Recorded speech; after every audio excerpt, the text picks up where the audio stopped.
कैसे हो आप? सब अच्छे हैं? आप कैसे हैं? मैं भी बिल्कुल बढ़िया हूँ। और उम्मीद करता हूँ कि तुम भी बहुत बढ़िया होंगे और बढ़ रहे होंगे इस लक्ष्य की तरफ जिसका नाम है 100 में से 100। राइट, जान चली जाए चाहे तब भी मैं तुम्हें याद दिलाता रहूँगा हर लेक्चर में और हर टॉपिक पे कि हमारे दिल और दिमाग में एक ही होना चाहिए। अब एग्ज़ाम में अगर बात करनी है तो 100 में से 100 की बात करनी है, या 99 बहुत छोटी कीमत है।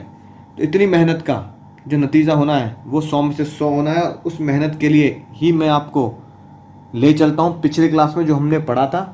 सर कोऑर्डिनेशन पढ़ा था, इतनी बढ़िया वीडियोस देख ली थी, उसमें बिल्कुल दिनों दिमाग में छा गया था और सारी कोऑर्डिनेशन डबल गप है, याद भी कर लिया था। और मैंने आपको दिए थे कुछ एमसीक्यूज और केस स्टडीज़।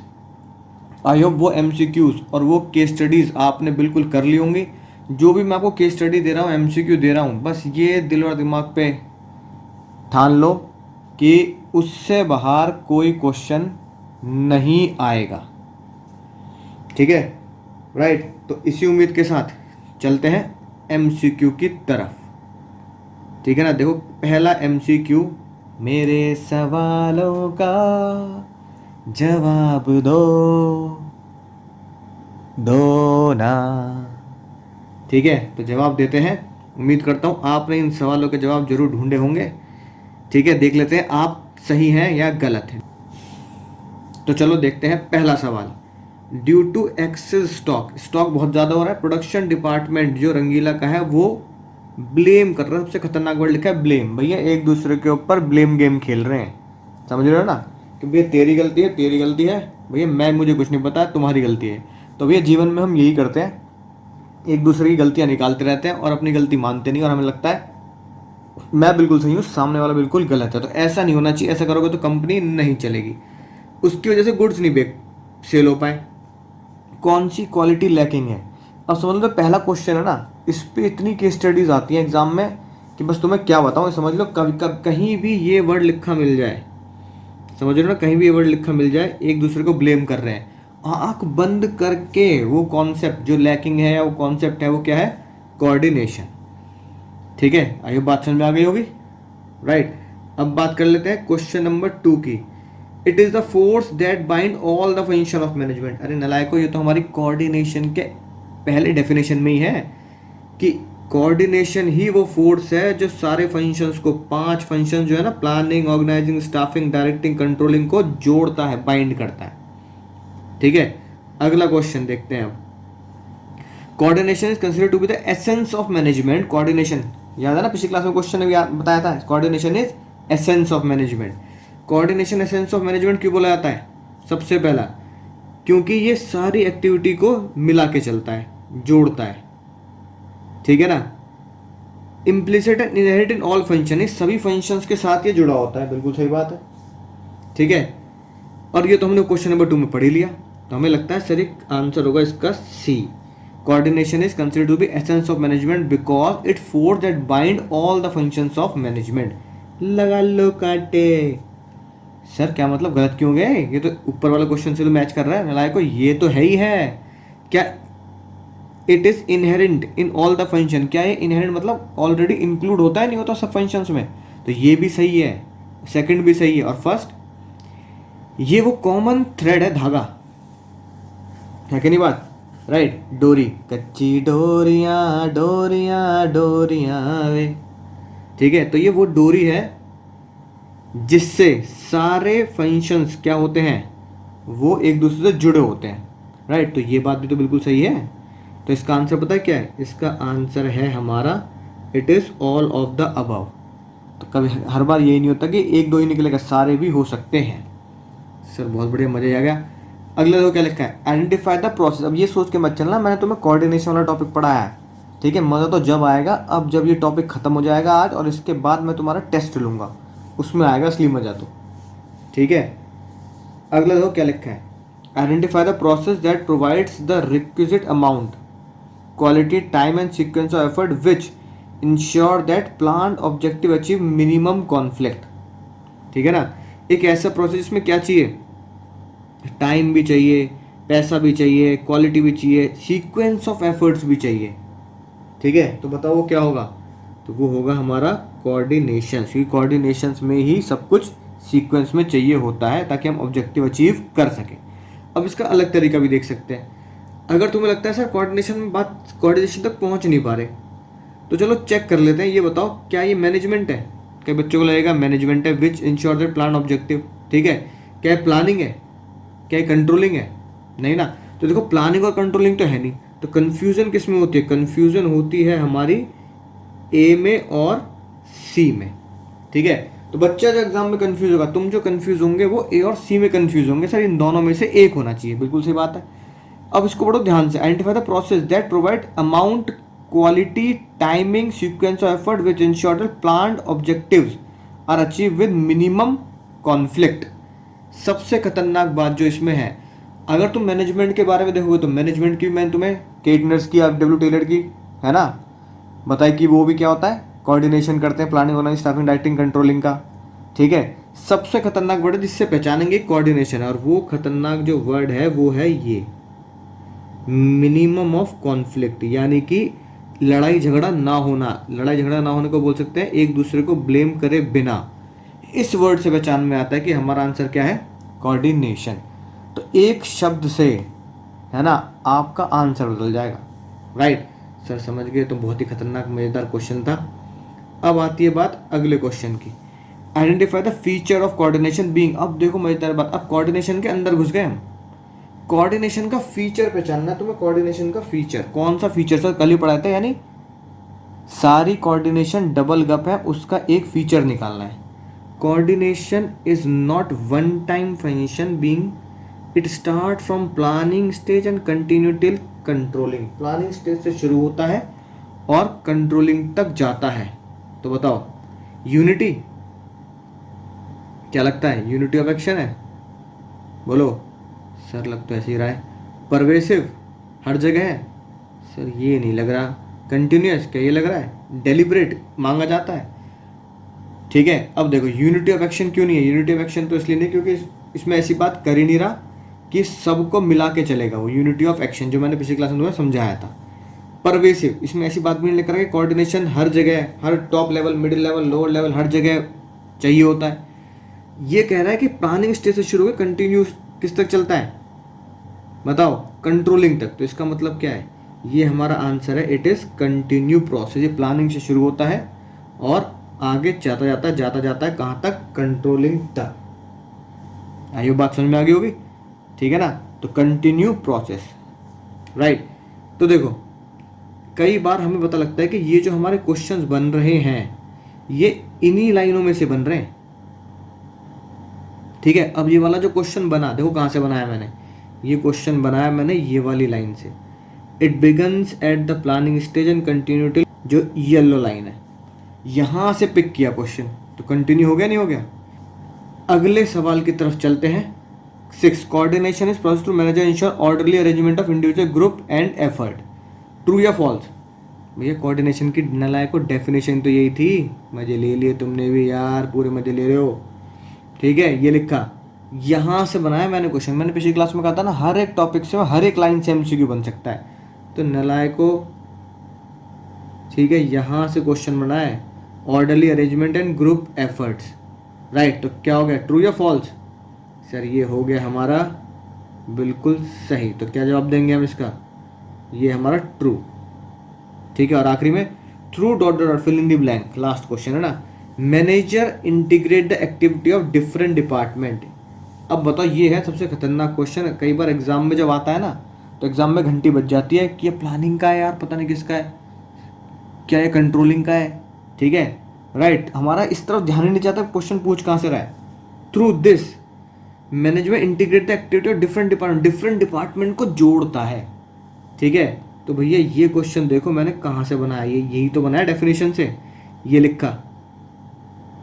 राइट, इस तरीके से एमसीक्यू बनते हैं एग्जाम में। अब तुम आज बिल्कुल समझ चुके हो कि सर हम खुद भी बना सकते हैं। जोड़ना मतलब synchronise activity of different department. ये जो रेड कलर से था मैंने इसे पिक कर लिया।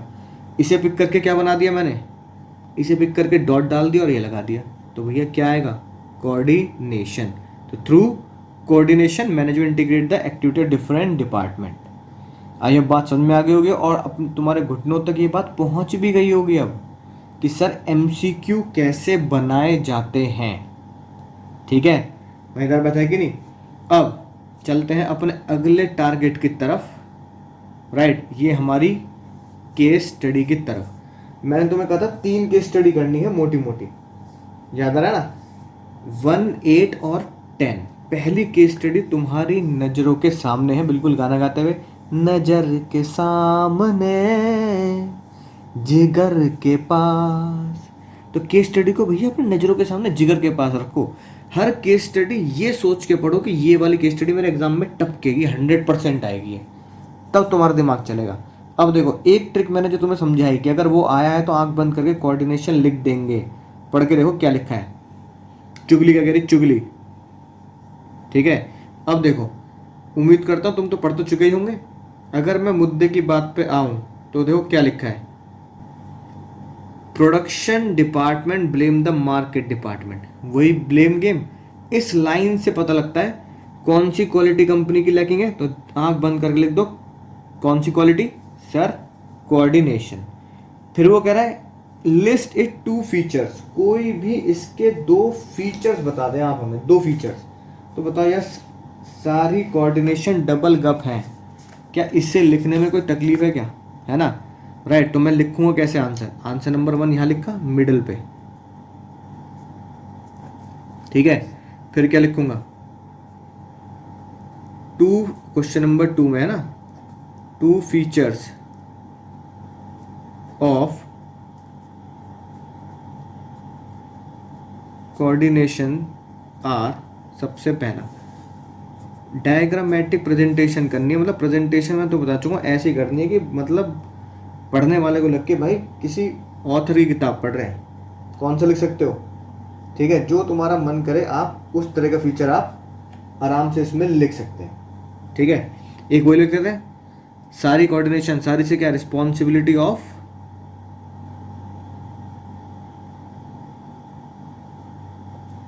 All manager. ठीक है ना, तो इसके ऊपर चाहे चांद तारे बना दो, चाहे रेक्टेंगल बना दो, है ना, सारी कोऑर्डिनेशन डबल गप है ना। राइट, तो अगले सी से क्या बन सकता है, कंटिन्यूअस प्रोसेस, जो भी पढ़ा।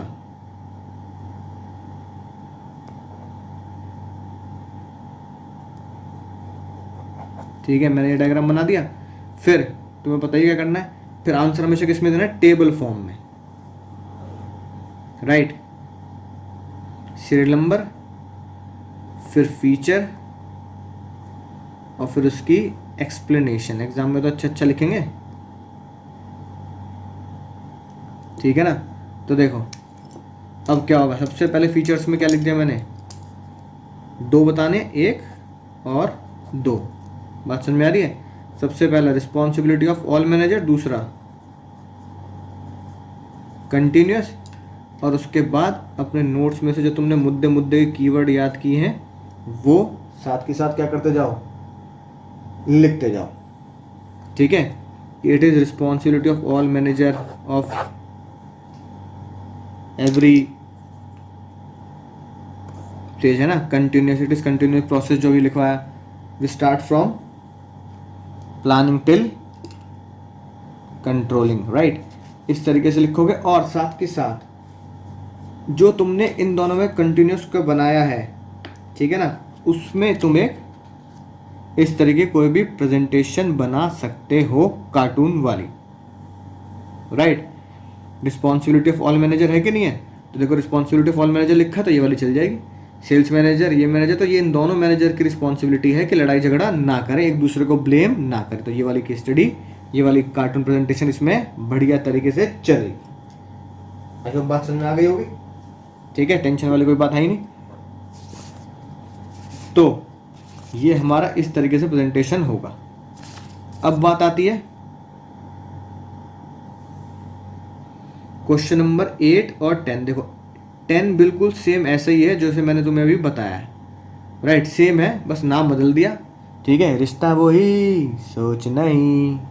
राइट, सेम क्वेश्चन है अगर तुम ध्यान से पढ़ोगे तो, केओस बिटवीन द डिपार्टमेंट, ठीक है ना,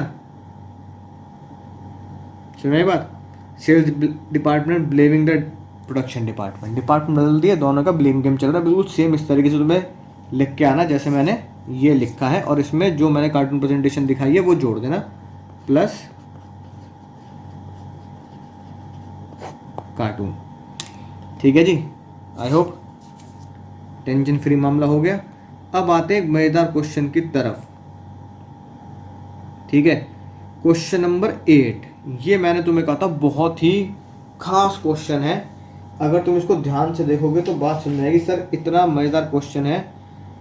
सिर्फ वो क्या कह रहा है, ये याद करने के लिए बहुत इंपॉर्टेंट है, अगर कोई कॉन्सेप्ट याद करना हो तो इस तरह क्वेश्चन पे ना बढ़िया तरीके से चांद तारे लगा लो, ठीक है, डेंजर बना लो, माइकल जैक्सन के गाने की तरह डेंजरस, ठीक है, बढ़िया तरीके से याद होगा तुम्हें क्वेश्चन। अब देखो सबसे पहले क्या बोलता है, सीधा केस स्टडी के क्वेश्चन पे आते हैं। Above characteristic all the characteristic of coordination, characteristic ढूंढने और उसकी लाइन भी कोट करनी है, ठीक है जी, मुद्दे की बात समझ में आ गई ना, राइट। कार्टून प्रेजेंटेशन तो मतलब क्या कहते हैं, ये समझ लो चटनी की तरह है, वो तो किसी के साथ भी खाई जा सकती है, तो कार्टून प्रेजेंटेशन तो किसी भी क्वेश्चन में आप डाल सकते हैं ताकि सामने वाले को बढ़िया लगे, कुछ एक्स्ट्रा मिलता तो अच्छा लगता है ना, जैसे डाला कुछ एक्स्ट्रा मिलता तो अच्छा ही लगता है, राइट। मम्मी सब्जी लेने की जब तक धनिया ना मिले ना एक्स्ट्रा मज़ा नहीं आता, ठीक है, तुम रेस्टोरेंट में खाना खाया जब तक सौंफ ना मिले ना मज़ा नहीं आता, तो ऐसी कार्टून प्रेजेंटेशन डालोगे तो एग्जामिनर को एक्स्ट्रा मिलेगा तो मज़ा आएगा उसे। अब एक करके देखते हैं, इसमें से पहले ढूंढ के बताता हूँ मैं तुम्हें और उसके बाद फिर तुम्हें बताइए। Sagar limited believe in coordination among the department and activities, the company lie heavily on professional coordination, ठीक है जी। For this company take step through year coordination kept in mind by, अभी तो साफ साफ लिखा है kept in mind by all manager, तो ये कौन सा बन गया, ये बन गया रिस्पॉन्सिबिलिटी ऑफ ऑल मैनेजर, सारी कोऑर्डिनेशन डबल गप में से सारी, ठीक है सर समझ में आ गई बात।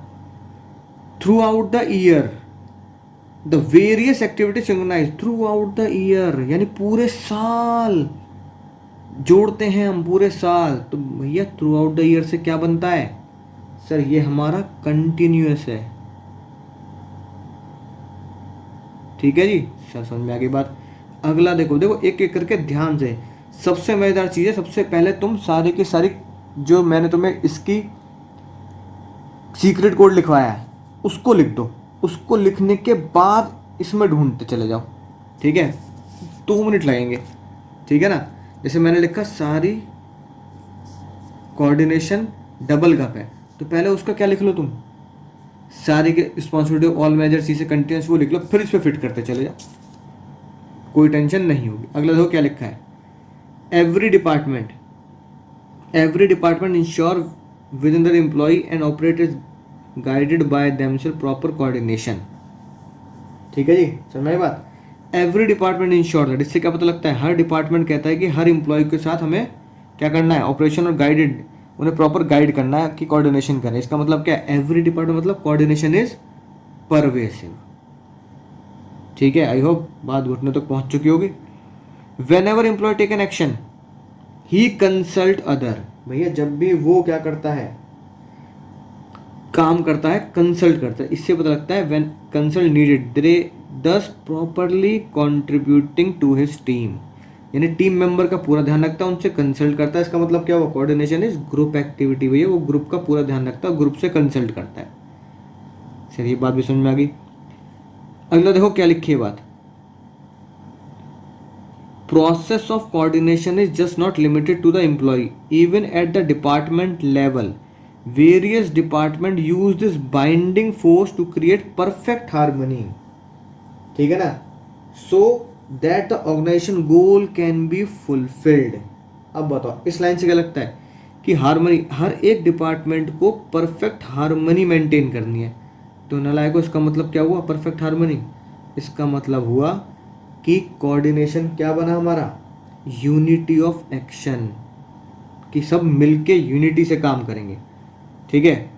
और लास्ट पॉइंट देखना क्या लिखा है, लास्ट पॉइंट मजेदार तरीके से देखो क्या लिखा है,